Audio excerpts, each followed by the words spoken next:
Thank you for watching the CEO Barbecue. My name is Antonio, and today I'm going to be jumping all over the place from Canada to Mexico and then maybe even the US because I'm going to be talking to John Mark Stouty, who's the CEO of Riverside Resources.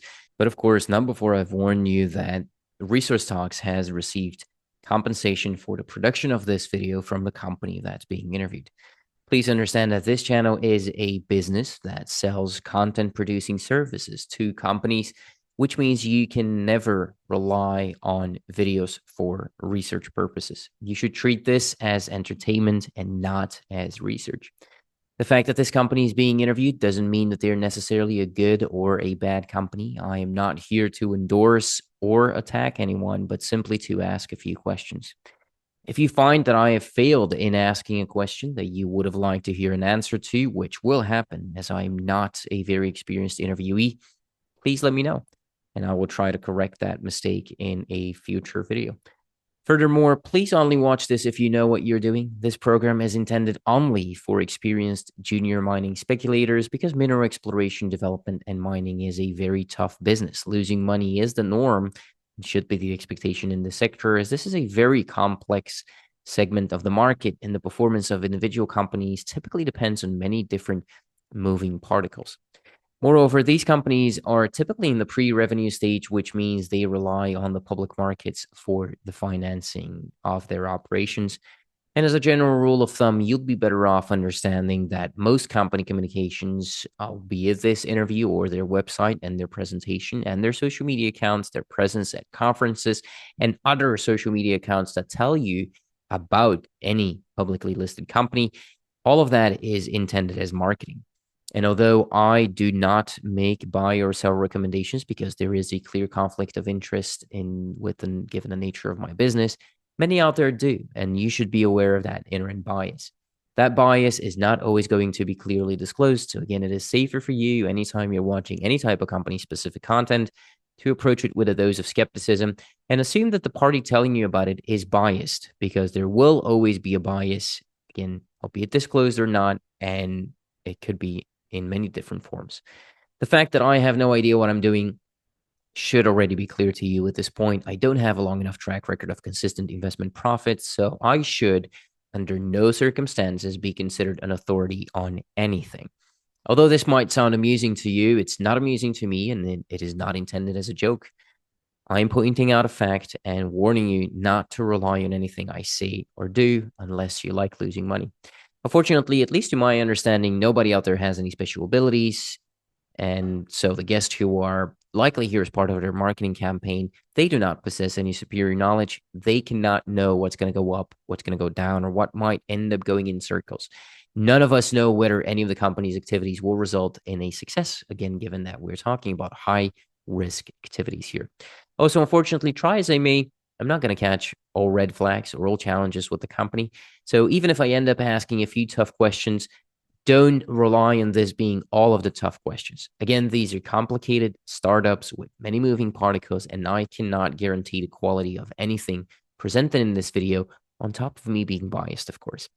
This is all to say that you shouldn't blindly trust me or anybody on the internet, and you should do your own research. Charlie Munger has many great quotes, but one that is very fitting to speculating in junior mining startups is, quote, "If you don't understand it, don't do it," unquote. I understand this is a long disclaimer, but it is an important one because no guarantees can be made about future events, and past performance is not a guarantee of future returns.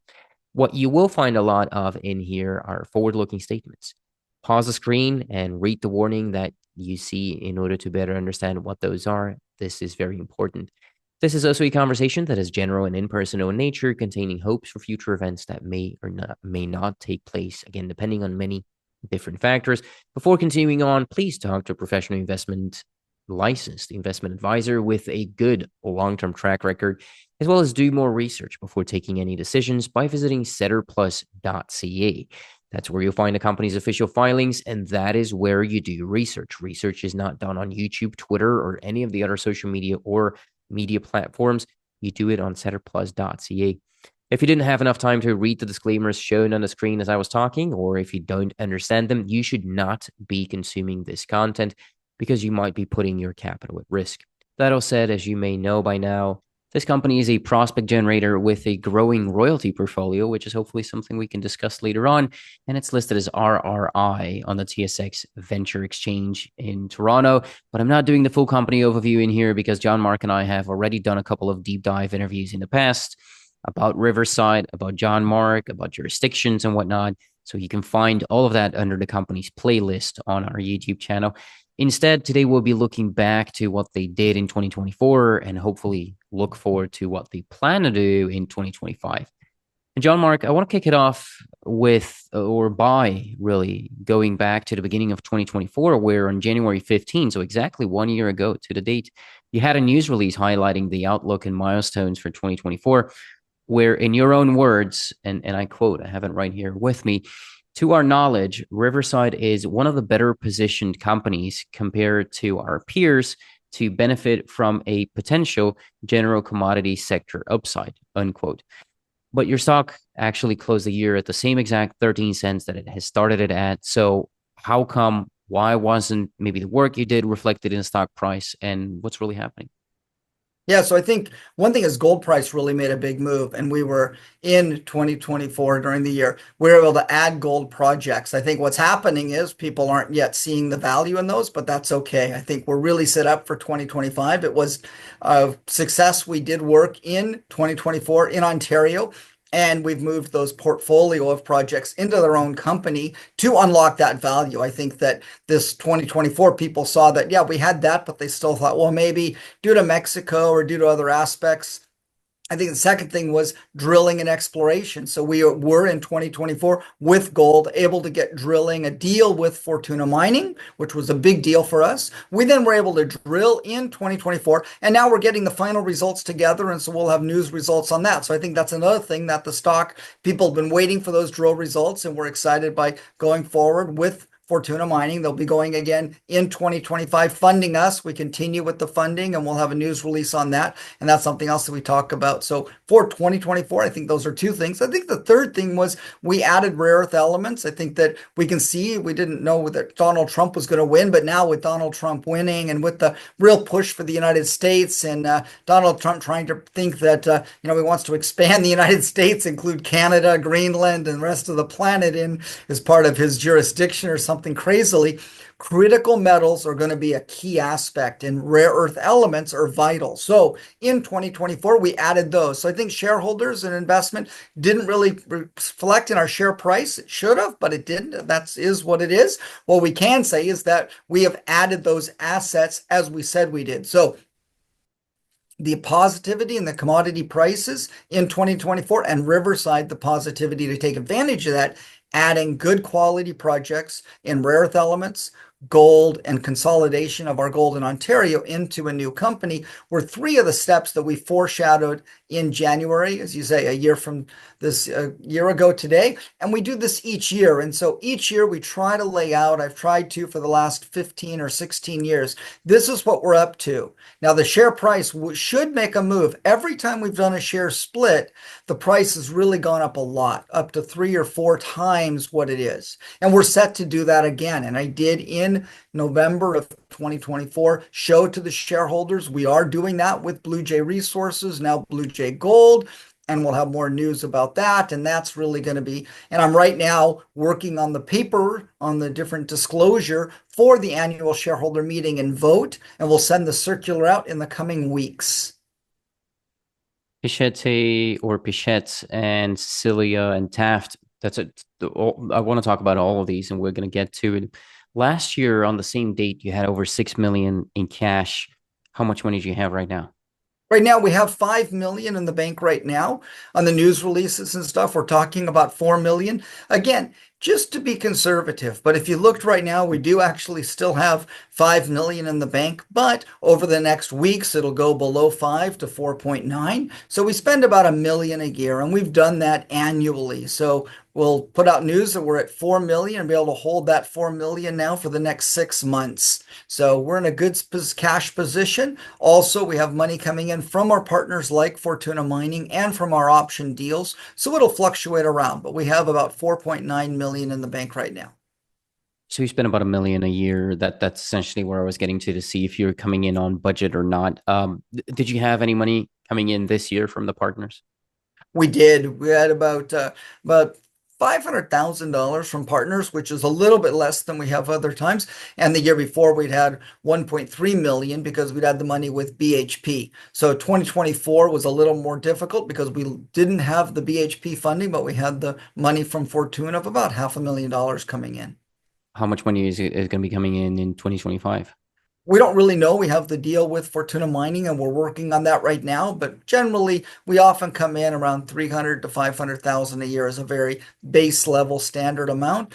And with the transaction with Blue Jay, that's going to be very big. It'll be good for shareholders. The corporation is giving all of the shares of Blue Jay over to shareholders. So as a corporation, we're having a higher burn rate, but for shareholders, it's excellent. It's really good. So this is where we're giving back to shareholders. I don't know other companies that have done this the same as we do, consistently trying to give this special dividend. The special dividend, and by doing it as a share split, it should be not taxed in most jurisdictions. So if you can get a non-taxed share split in that way, that's just wonderful for shareholders. The corporation, maybe 300 to 400,000 in this year would be a conservative number.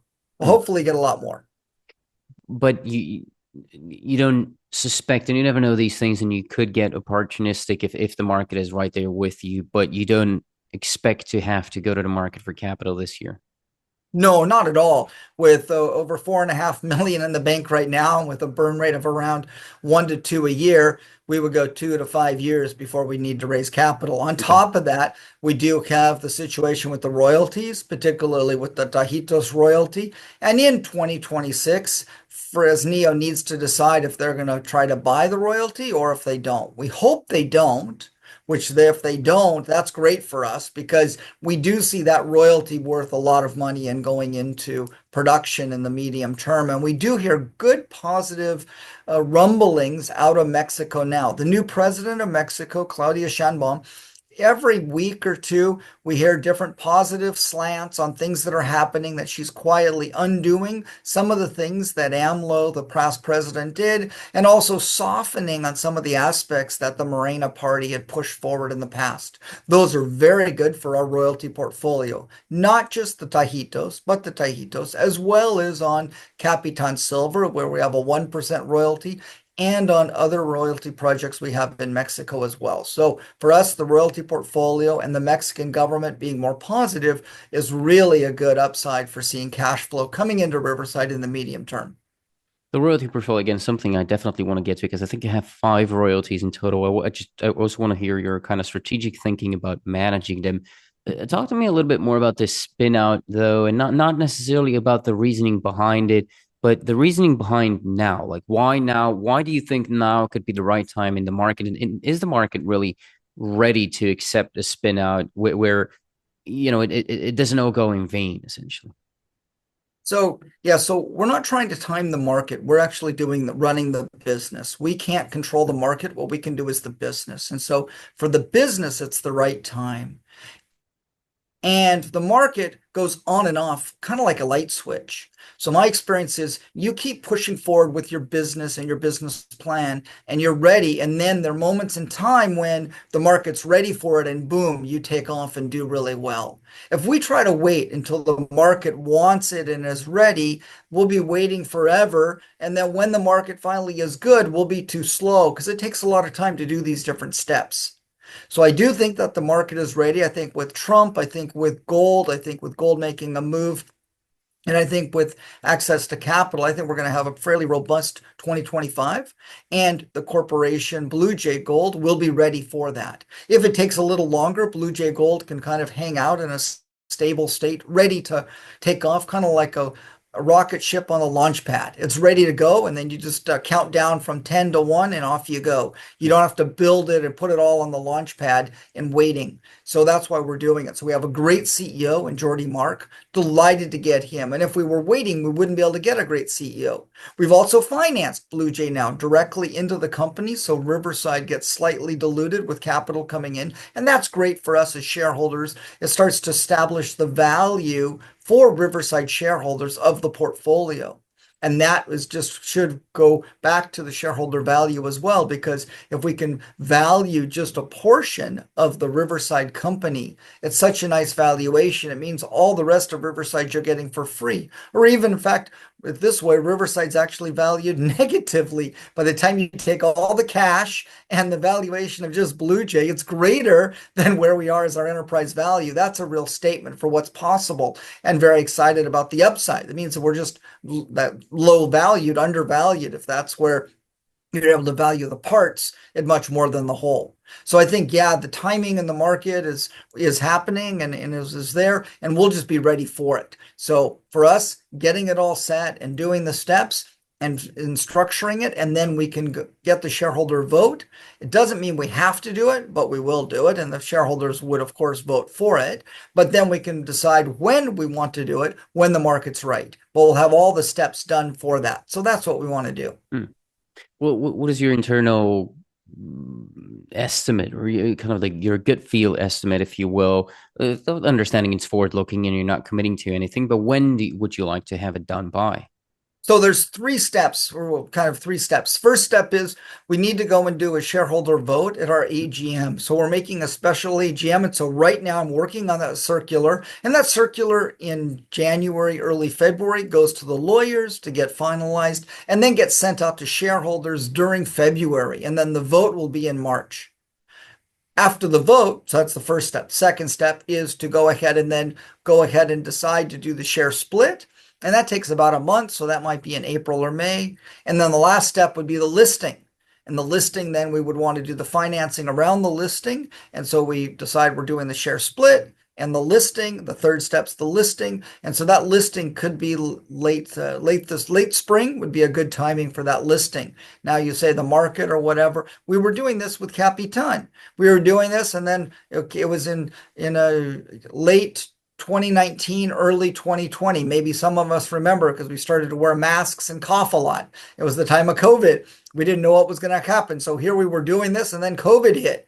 But we kept working through COVID. A lot of people, we just kept pushing through. And then in the middle of COVID, well, in May and June, we hit a bottom, and then things just really took off. Well, Blue Jay, at that point, Capitan Silver, Capitan Mining was ready to go. And we were able to get Capitan then approved and funded, and boom, it took off and it went up and did very well for shareholders. It was a 4x win for shareholders through that point in time. Plus, Riverside shares themselves went up 3x. So overall, it was a 12x, 3 times 4. Overall, it was a really great gain for Riverside shareholders. Clearly, it was a very overly sold position and then came up, but we did that. So we're not predicting COVID or something like that, but basically we see that through doing this, being ready by the end of spring is good. And then if the listing has to be over the summer, that's okay too, but we're ready to go. And so it's great. So right now is the time to buy Riverside shares right now, because you get the shares of Riverside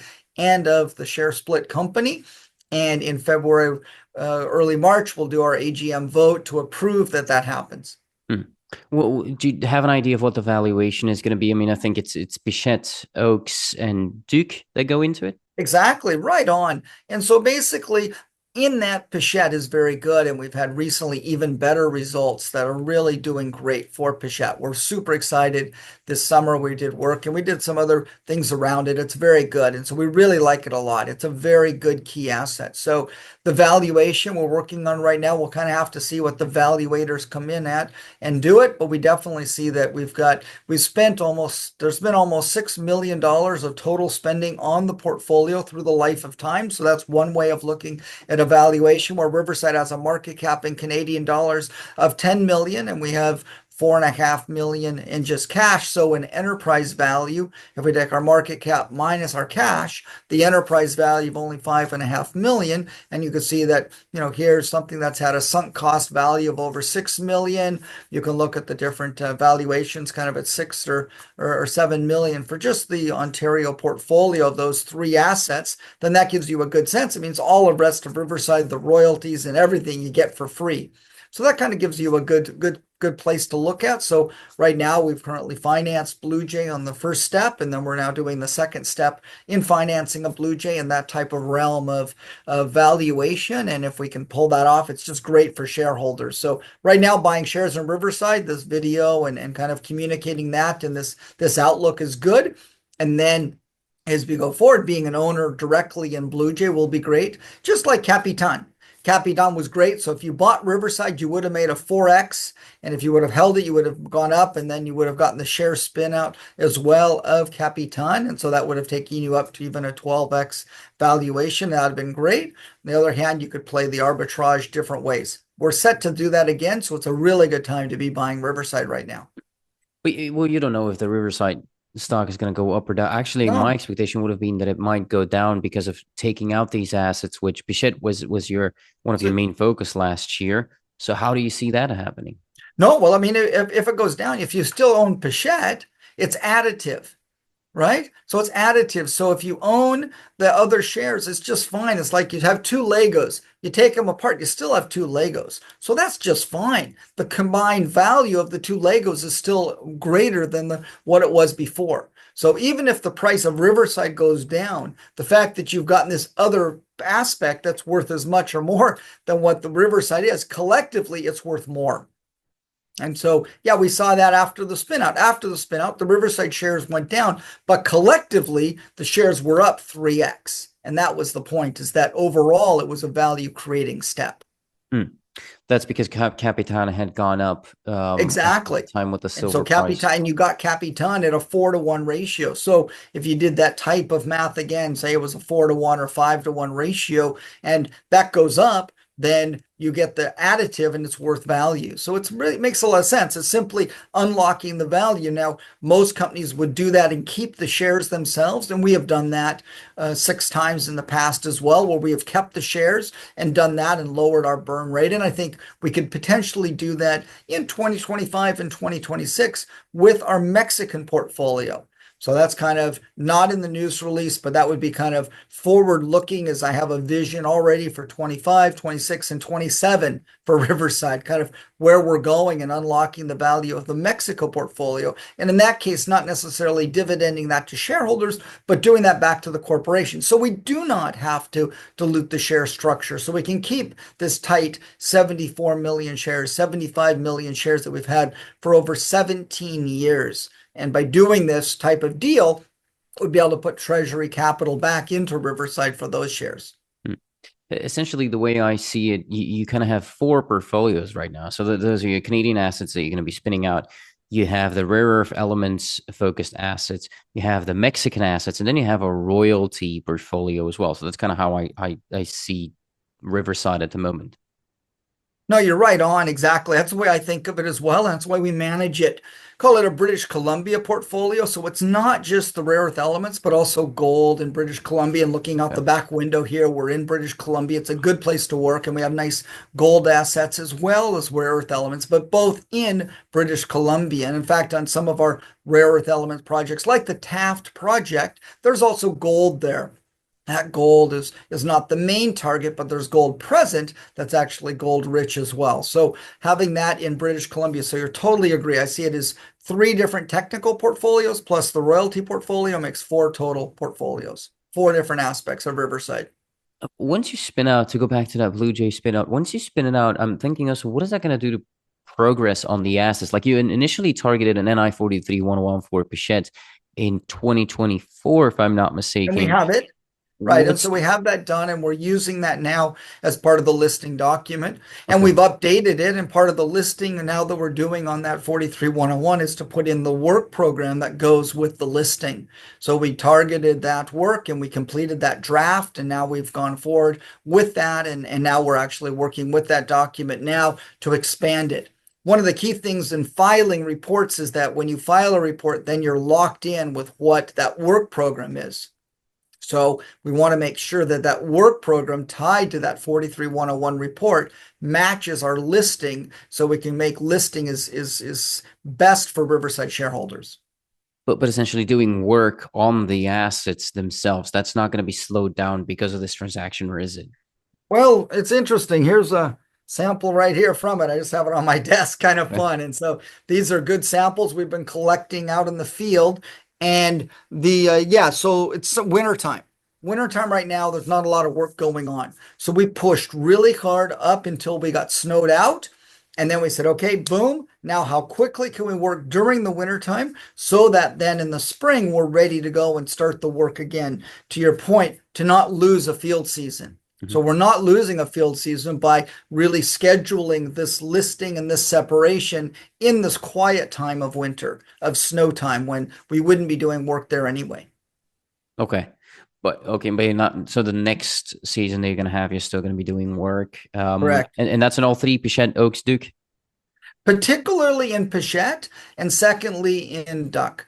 Those two will be seeing the most work. We don't anticipate doing any work right now in Oaks. We like the project, but right now we're kind of on a hold on that. We're focusing on Pichette. And I do think that Blue Jay, once it's separated from Riverside, can add additional things to it as well. I'm the chairman. I'm fully invested. I'm very excited by where Blue Jay is going. And it's an Explore coat, not a royalty company and not a prospect generator. It's an Explorer. And so I see us adding additional things in the future once we move forward with these key steps. So I think the work on Pichette is very exciting, super good. It's a lead asset.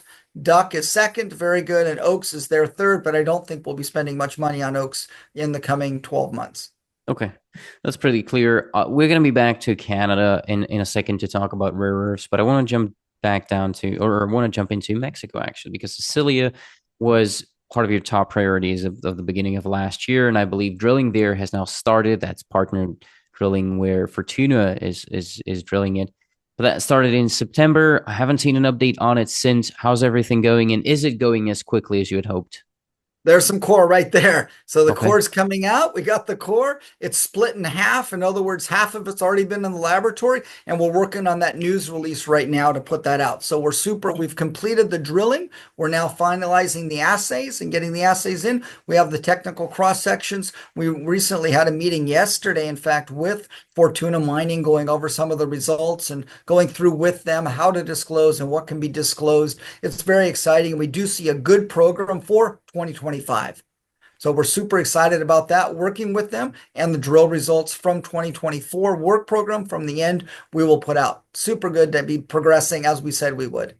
Well, is 2025 not kind of a make it or break it year for Cecilia? I mean, if Fortuna doesn't like what they drill and don't want to proceed with it, what happens to the project? But if they really like what they're seeing, then do they double down? And what happens then? It's kind of like two avenues, the way I see it.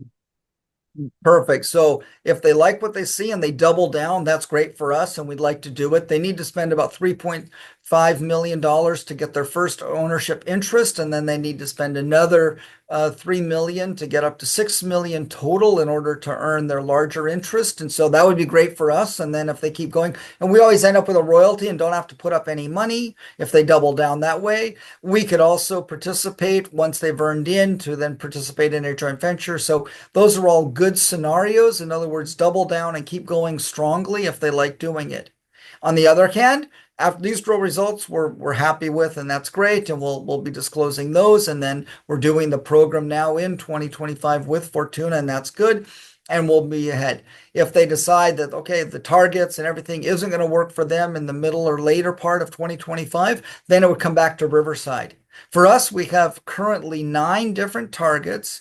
We really like, with Fortuna, to have been able to expand, to do geophysics over the entire property, to be able to do exploration much more broadly than we could as a small company. The property is 60 square kilometers, and we had worked on less than 6. In other words, we have now 10x'd the data that we can do. So with that 10x, we have multiple different areas to work up on. So we're glad to work with Fortuna. And if they return it to us, that's great. We can then move those projects ahead, potentially with another partner. And I think that Riverside will possibly bundle up all of our Mexico properties, maybe call it Red J, call it something new and different. But basically, I can see that we could bundle those up now that these projects are ready to drill and they're really good. So if we get these back, I think that we would be doing this not on Riverside's balance sheet, but Riverside owns these properties. And so I can see that we would unlock the value there. Riverside would again retain royalties on the Mexico portfolio. This is a vision, a forward-looking idea. And if we can get deals on properties in between, that's great. But I think we definitely see that the targets are good. The timing for discovery in Mexico is good. The new president and the new policies are going in the right direction. I think we've gone through the low and through the difficultness, and we'll continue to hear now positive things. At least enough positivity that since we own these projects where we have the title, where we have the drill permits, it's a great time to unlock that value for shareholders. Wait, what is the bird, national bird of Mexico? Is it a golden eagle? I think it is. I It think I is saw it. exactly, Guy. You're good. You're quite good on geography. That's I'm great. not. I just recently saw it and I happen to That's remember it. good. But yeah, maybe you can, that's probably already taken though. You can call it red golden eagle or something. I'll help you out and come up with a name. I welcome help. I need lots, so that's good. There is a there's other stuff happening in Mexico too. I think Ariel was mentioned in your 2024 outlook as well as one of the prospective projects for copper porphyry or porphyries, who knows? But no drilling in 2024. I think you wanted to go for a partner. What's happening or what happened there in 2024? Was there any advancement and what happens there in 2025? Yes, super excited. We actually got the transfer of title. We bought the neighboring ground called Maria Luisa.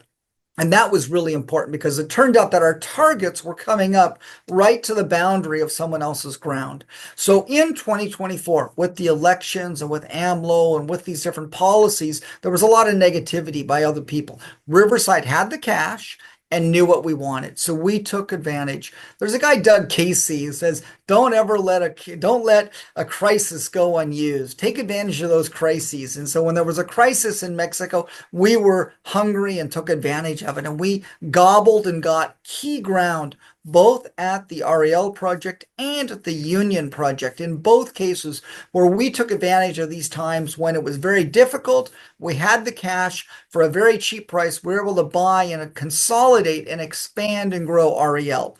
So it's a good drill target. Also, the Mexican government was flirting with the idea that there would be no open pits. So that made it very difficult. But now we're reading in the news that that's not happening and that's not really going to be the case. And particularly copper is now being seen as the new lithium, is the new push. And that critical metals, lithium's included. So all of a sudden, Mexican copper projects, we're hearing, are beginning to get the flavor of the month and really important. So being a shareholder in Riverside, having the confidence to believe where we were going, or now buying more shares because we saw this potentially could happen and it's really lining up well. We're super excited. And remember, we have another 6 copper projects as well inside of our other subsidiary that we worked on with BHP as well. So those are properties that are kind of just quietly there that we have that are in application mode. And we'll see what happens with those. But we have quite a few copper assets with Ariel. And so we're super excited by this rumbling or whisper is coming to a rumble of what's possible from Mexican to all of a sudden like copper projects. And so Ariel, yes. So we didn't drill, we consolidated, we built it up. And there was a lot of headwinds for drilling in 2024 in Mexico. We did drill, and it's great to have the new drilling we did with Cecilia, but we did not drill at Ariel. It's ready to drill, it's permitted, and that would be one of these assets that could be forward, even in 2025, to be drilled, maybe not on Riverside's balance sheet, but for Riverside shareholders' interest. But 2025, then you assume a deal can and will be like you assume you can find a JV partner in 2025. I assume we can move the project ahead in a creative way. It may not be a JV partner. It may be that we actually, kind of like a JV partner, but maybe we actually vend the Mexican portfolios and get shares, or we structure it where we bring it over. We just want to bring fresh cash, not the Riverside cash, and move forward with drilling. So I definitely see the projects moving ahead.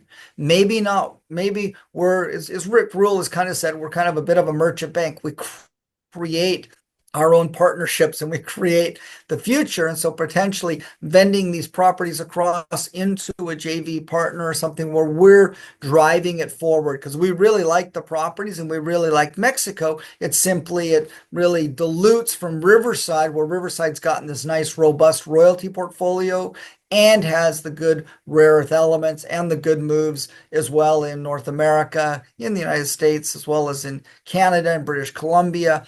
And so for us, growing in that direction for the Riverside shareholders and unlocking Mexico. Hmm. Maybe you can call it Cresta Dorada, like a That's good. There golden you go. I crest or like that. something like Gold that. crest. Something like Cresta that. Yeah, I know Dorada. I've written it might be down. taken. Like it sounds kind of too obvious. It's too good to be true. I like it. What's It's going on fun. at Tajitos though, John Mark? Do you have any? You mentioned it at the beginning. You say that's the royalty that is closest to paying. Essentially, it's not there yet. But what are any more specific timelines, or what more can you tell me? So we're working with the partner Fresnillo Mining. Fresnillo is the world's largest silver producer, is Mexico's largest gold and silver producer. It's a very large mining company, and they have large operations adjacent to Tajitos. There are some of those operations, particularly Noche Buena, is closing, and so it makes good sense to move ahead with from Noche Buena, move the equipment and move ahead at Tajitos. Some of the new comments by the president that's favorable for the mining methods that would be used at Tajitos are positive, and feels that the president and the Mexican government is being particularly supportive to the large Mexican corporations, Fresnillo, Grupo Mexico, and Frisco. So us having a partnership with Fresnillo is ideal. So I definitely see that it has a good chance to move ahead. And I think that in 2025, we'll hear additional progress on that. And as the president makes it clear that they will accept and support the different mining methods and approaches, it really brings Tajitos up to another level. So we're super excited by that. And just really excited by the potential for that to become a very nice, as I saw Origin. Origin stock just took off and did very well with Silicon, and I see that Riverside could be in that type of trajectory as a possibility. And so I'm very excited as a shareholder. I've never sold a share. I'm glad to be adding more and really excited by the potential for Riverside shareholders. It's very interesting. You should compare it to Origin, and I've spoken to Patty a couple of times. They did exceptionally well on the operational side too. The company's done really well, and so that raises a question for me. I'll ask it later on while we're talking about the royalty portfolio as a whole. While on the topic of Mexico, the Union, you signed an LOI in early September last year. Haven't heard much about it since then. What's the latest there? What's happening? Yeah, so basically that LOI is somewhat expired, the time frame, and so those people have not completed. We got paid, and so they haven't been able to complete. And we're glad to actually move it ahead and see what happens. But those people could be one of a number of people where we might do a deal with now. So we're looking at different opportunities and pleased to have the project 100%. The other party didn't complete the required investment and the required fundraising that they needed to do. I think focus is really critical, and Riverside is focused. Riverside's focused on these key assets, like working in Mexico and like Union. And I think if you do that, the project works. But if you're jumping around, working with lots of different companies, I'm not a director and officer of a whole bunch of companies. I'm focused just on Riverside, and I think that's what really sets us up well. And I think the Union project is a key asset. It's a very good asset. And we completed the consolidation. So we actually completed another purchase during the challenges of 2024 and added in and bought out. And now we've transferred the title into Riverside's name. So there's no risk on title, no risk on title transferring or anything like that. We've got the title, so it's really clean and good. So I think it really sets up the project for 2025 to move ahead. And I think we're excited by that possibility. And in the cash needs that we had to do, Riverside had the ability to cover those. So that's good. So we're kind of where we are, and we have that as a good asset now, 100% controlled by Riverside. Do you have to spend money on it in 2025, or can you just kind of park it and wait for the right We can partner? park it. It's in a good position, so it can be parked. I think that Riverside is looking to put it and Ariel and these other assets together into something that can really move ahead aggressively and actively, separate from Riverside, maybe as Cresta de Dorado, as we've mentioned here. But that'd be fun. But I see definitely the chance to move those ahead, but we don't have to. There's no gun to our head. We have it in good standing. And by doing the steps we did within the window of opportunity, as I mentioned, you said about the timing on Blue Jay. We really work on the timing of the business, not the timing of the market. The market we can't control. If we run the business and do the business well, it takes care of itself. And so that's what we're doing. And so the right opportunity came to consolidate and own Union, to add more land to REL, to really take advantage of these challenging times. And that sets up Riverside for 2025 without a gun to our head, without a chance that we have to spend money. This whole potential, again, this is forward looking, and then there's multiple ways you can move forward, but this potential spin out of the Mexican assets, what's a typical time frame of how much time it could take you to get it completed once, or if you take the decision? Let's say you take the decision in mid 2025. Is it done by the end of the year? Does it take 2 years? What does that look like? So I don't see that it would be the same type of spin out as we're doing with Blue Jay. Blue Jay, we're truly doing a share split. I think that with the Mexican assets, because they're really not as advanced and not really kind of all, there's just so many different aspects to it that we'll keep those shares as we did with Arizona Metals, as we did with Silver Viper, as we did with some of the other companies that we've helped create, Arcus and Mexigold and other companies. We'll keep the shares, but 6 months is a good time frame. It really comes down largely to getting a good CEO.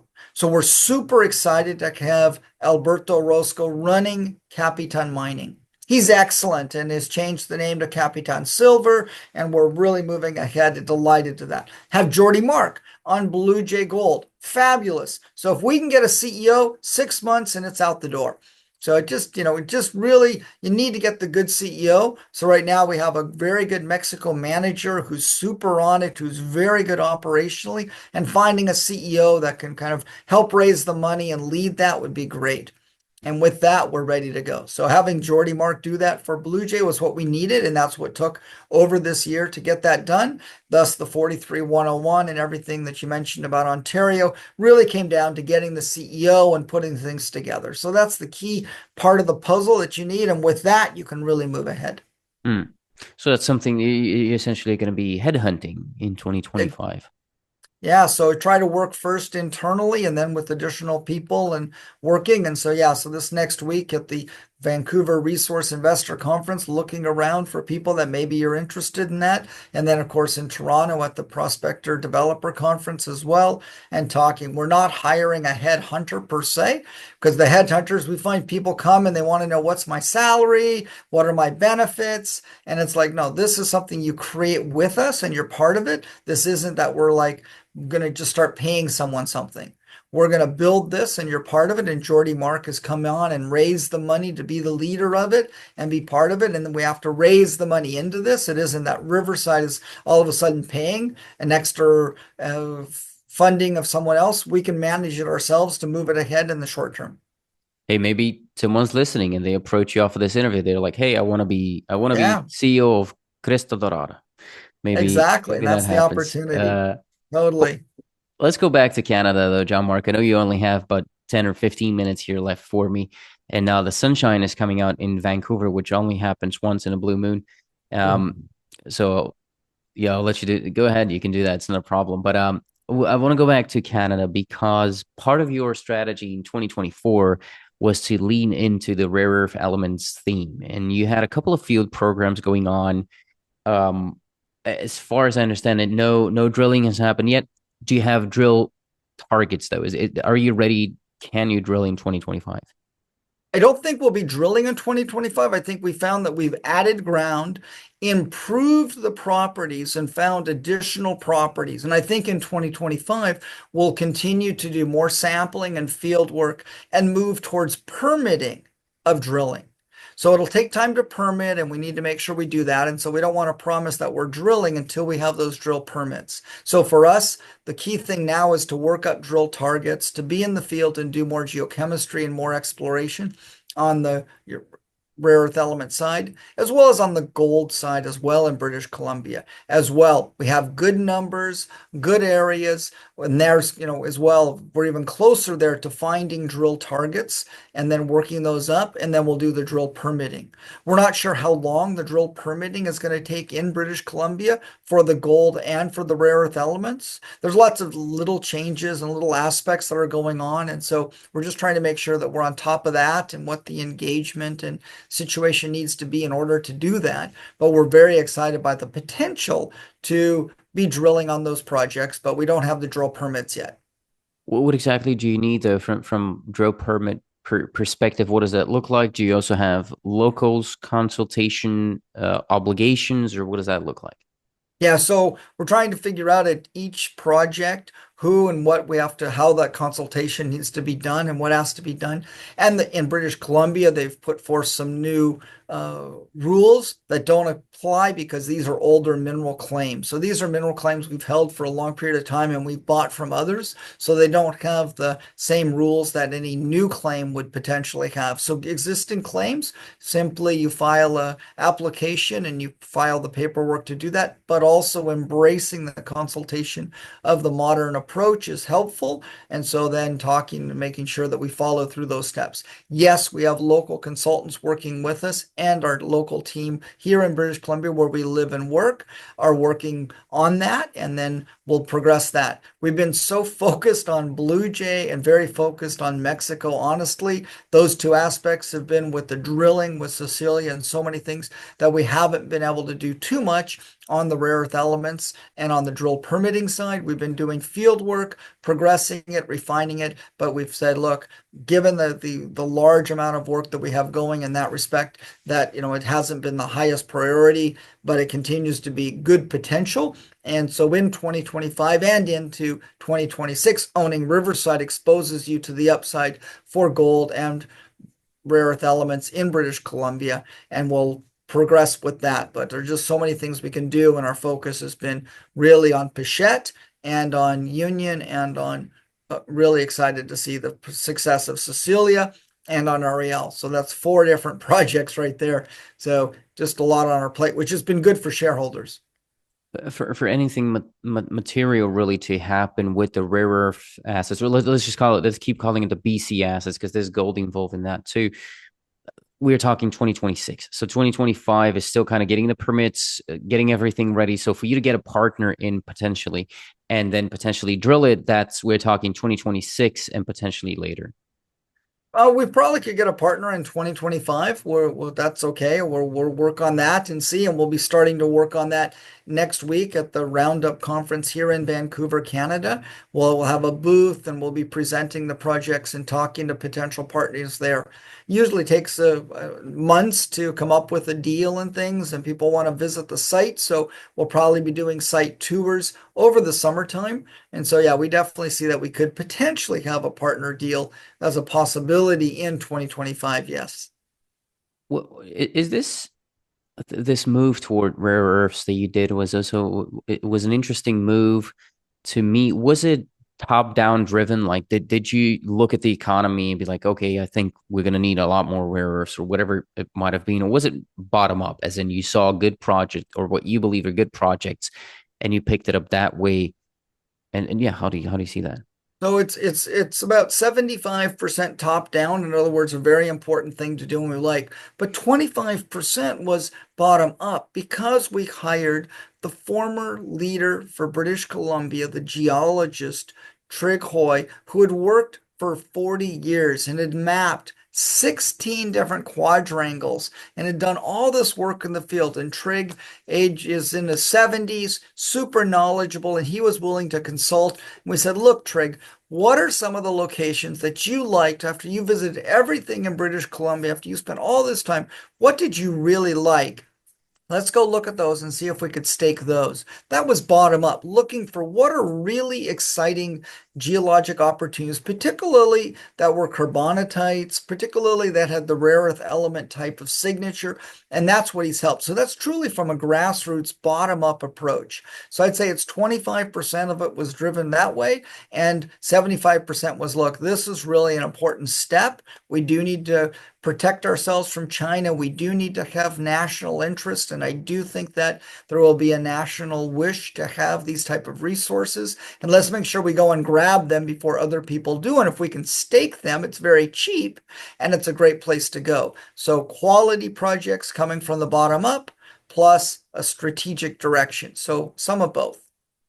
What is 2025 going to look from that top-down perspective? Do you have a target in mind? As in, I assume you're still going to be generating projects. You're a prospect generator.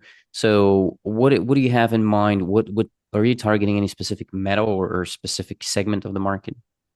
So this is on my desk right now. So Mm. Nevada, working in the United States, that's one of the things we're targeting. So here on my desk here is the work in Nevada, right here, maps of Nevada. So, that's what we're doing right now is focusing, I think, with Trump, with the United States, with that push towards national interest, and myself being an American citizen as well as a Canadian citizen, having a really good comfort and be able to operate out of Nevada. We already have a subsidiary set up. So I definitely see for us growing in the United States is one of the places from a top down.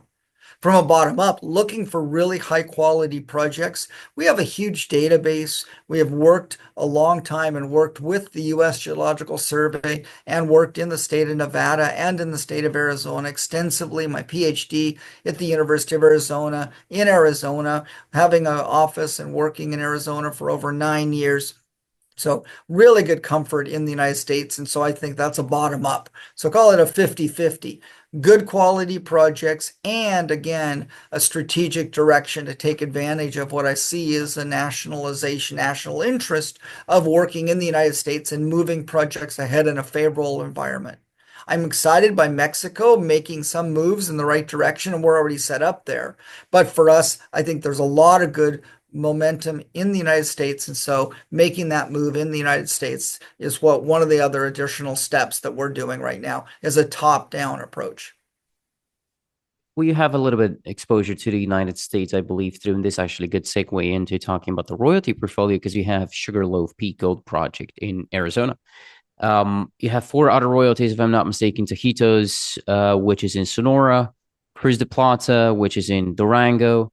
You have High Lake Greenstone Gold, which is in Ontario, and then you have El Tajo, which is in Sonora as well. So that's your, and then again Sugarloaf. That's five. I think I'm getting that correctly.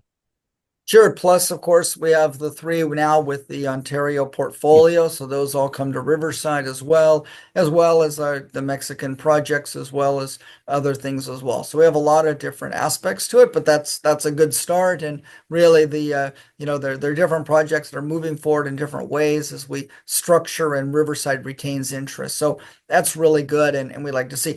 We worked in Arizona. We drilled in Arizona. We explored in Arizona. Then we bundled it up, spun it out, and help create Arizona Metals as a corporation, AMC, on the Toronto Stock Exchange. As we helped create that company, Riverside retained the shares, and we also retained a royalty. Those shares plus cash payments totaled over $7 million paid back to Riverside. That was great income to us, and we'd only had to invest 1.8 million into the project to get that type of return. So that was a very good win for us and a 2% royalty. Hmm. We definitely like working in Arizona. We like working in the United States. So we're super excited to be back doing that again.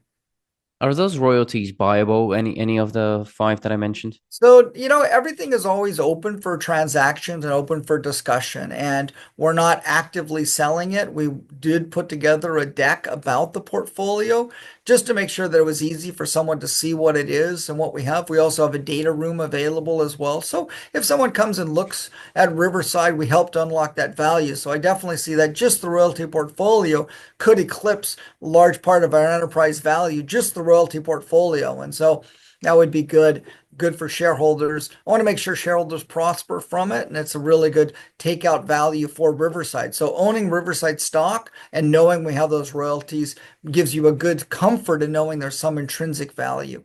And having those royalties put together with the data room, with all that, makes it very transparent and easy for someone to look at and see there's value there. Just I've only been in junior mining a couple of years, but one thing that I've learned is that intrinsic value is good, but it's really good when you can realize that value. And so for you to realize the value on those royalties, there's a couple of paths. I suppose you can sell them kind of for parts, one by one. If someone wants only the Arizona, you can sell that. You could bundle it and spin it out into, we have to come up with a name first, but you can spin it out, or you can just sell it as a whole portfolio to a new up and coming royalty themselves. So which of those three paths seem more likely to you? But I think spinning it out potential, not spinning out, and selling it off to an existing royalty corporation seems to be the most likely. Not trying to spin it out. We don't need another royalty company, and we're not trying to make another royalty company. There's a natural place to sell that to, and that'd be good for Riverside shareholders, and that would be good. And Riverside could take the rest of our portfolio and do something with that capital, and in fact give some of that back to shareholders as a cash dividend, or help fund another share dividend. For example, the next uh,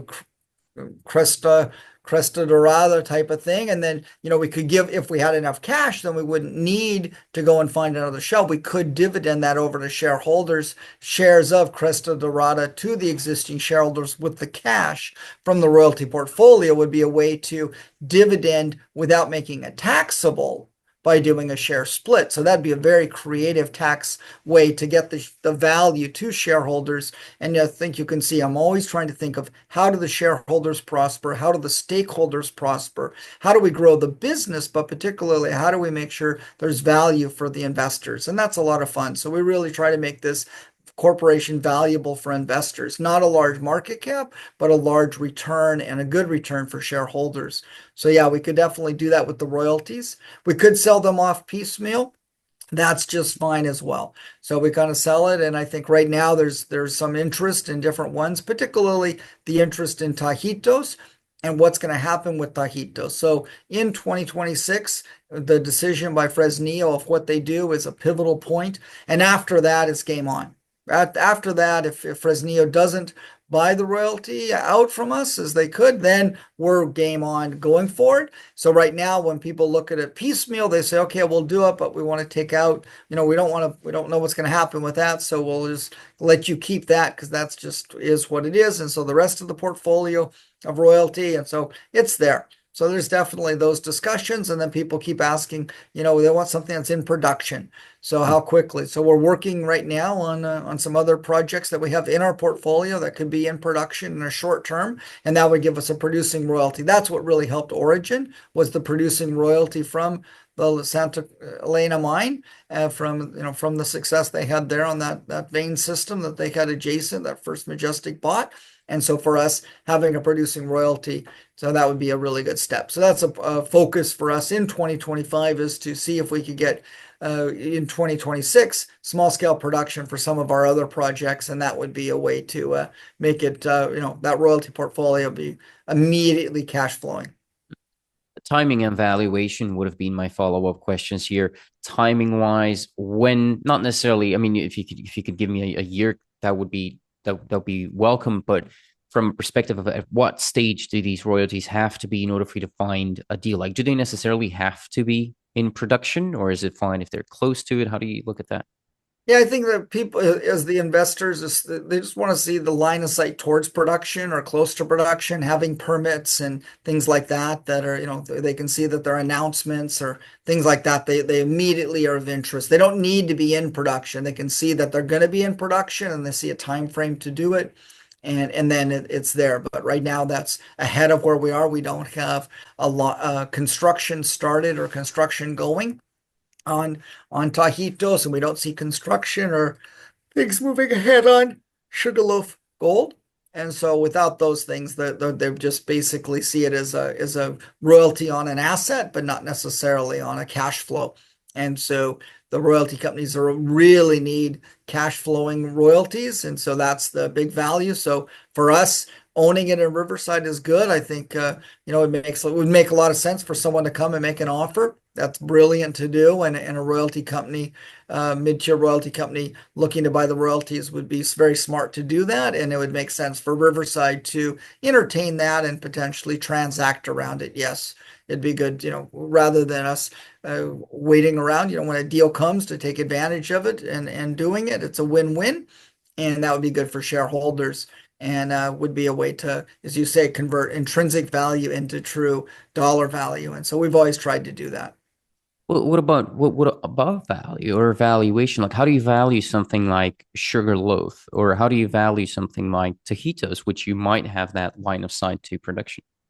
So one of the ways is through discounted cash flow. A second way is through an option value. A third is a dollar per ounce on the ground, and where you see how that would come available, and just how many ounces do you control. So those would be three different ways. A fourth way would be to look at the timing. How long is it going to be for this project to kind of progress towards a resource or towards a larger resource, or can that resource be added to it? So cash flow, discounted cash flow is clearly a most common one in terms of how you're going to do it, and then your discount rate and your risk, but those other ways as well. And the last way would be on comparisons. So you can compare it with other portfolios or other companies that have similar types of royalties, and compare it on a comparison basis. And when you do that on an asset by asset by asset additive basis, it turns out to be a very nice big number.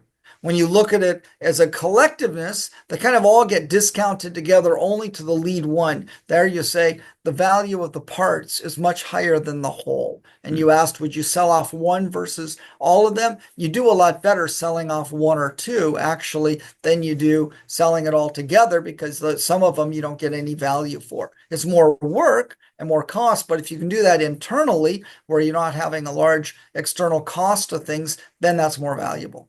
Good. I've actually already gone over time. I know you have to run now. I've not been too respectful of your time, so I'll try not change that.